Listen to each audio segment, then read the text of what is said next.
What's up guys, j'espère que yéen ñëpp yéen a ngi si jàmm. Tey dama ñëw chantier wàccee descente yi waaw jéngu quoi wàccee descente yi def saignage yi quoi muy nii gas donc il faut nga jàng technique de saignage yi quoi mën a gas waaw électricien day mën a gas.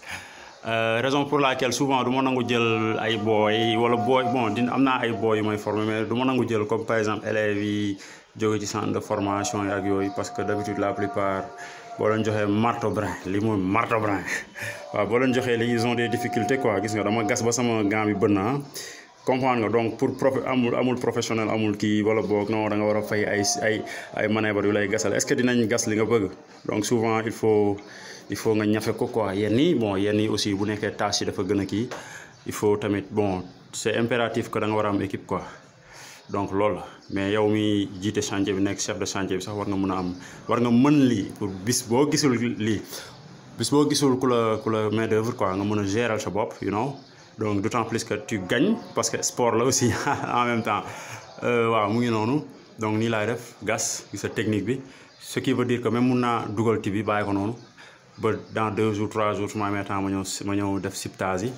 you know donc waaw électricien moom da nga war a mën yenn genre job yi quoi mooy genre job yi lii mooy base bi quoi frottage yi mooy base bi bu baaxee boo ñëwee jàllale say fil say câble day ok.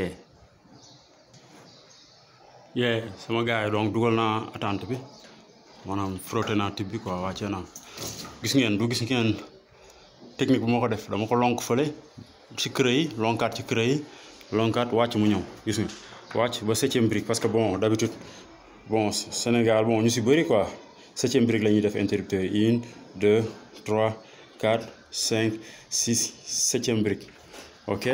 léegi après day xaw a ñëw fii tuuti parce que il faut diggante porte bi ak interrupteur bi warul am distance bu bëri distance bu kaay warul am distance bu kaay donc fii rek baax na 10 centimètres wala 20 cent wala 15 centimètres ok donc lii moom da nga ko war a mën parce que sinon di nga mës a dem chantier boo xamante ne c'est éloigné amul électricité amoo groupe électrogène amoo système solaire tu seras obligé nga saigner quoi donc mooy loolu bàyyi leen ci xel jaa ngeen jëf.